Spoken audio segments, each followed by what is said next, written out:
Colony, Oklahoma, June 10, 1904. George E. Hyde. Dear Sir, I would have answered your letter sooner, but Two Crows and Good Bear were away on Washita River and have just come in. Two Crows and Good Bear say that Cheyennes, Dog Soldiers, had chiefs of this band. Tall Bull, White Horse, and Bull Bear. Romanose was Northern Cheyenne.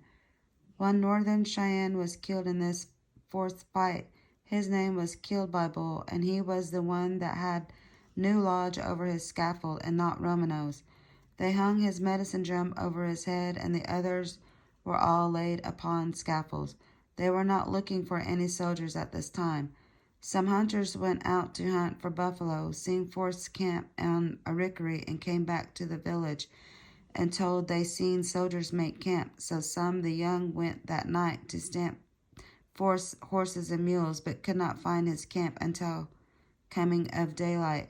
So they stampeded some of his stock. Starving Elk says he was with this party that stamped this stock. He says Forrest made for Island right away. There was not very many Indians at this attack. If they had been there, they claimed they could have killed all of Forrest's men. Starving Elk says when they run in among the stock, Forrest's men never fired shot, but made break for the island.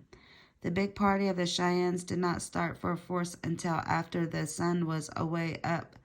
So Two Crows and Good Bear say they claimed there was about 300 or 350 Indians in this fight, but I don't believe there was over 200.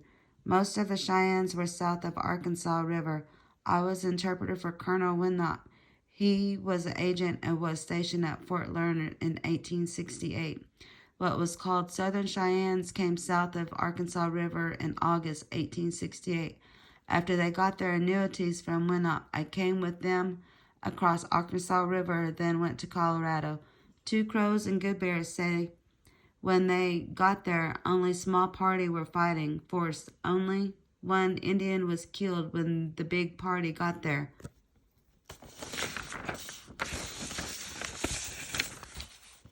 White Bear, White Horse, brother-in-law.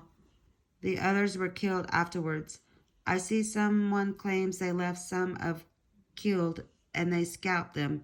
They claim they got all their dead away from there 2 or 3 weeks later.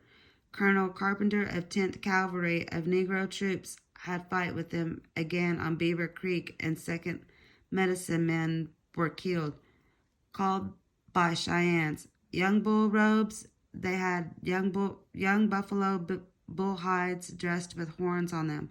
They wore these when killed. Their names Broken Arrow and Bobtail Porcupine. Bear Feathers, also medicine man, had his spotted horse killed in this fight. The Indian that made these medicine robes was not killed. His name was Bulletproof. He claimed bullet would not go in his flesh, and made Broken Arrow and Bobtail Porcupine believe the bullets would not hurt them.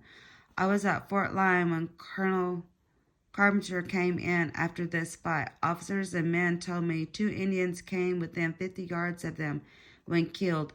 Bulletproof medicine man stood on hill and told the Cheyennes when these 2 men came around where he was for all the men to make charge on the troops.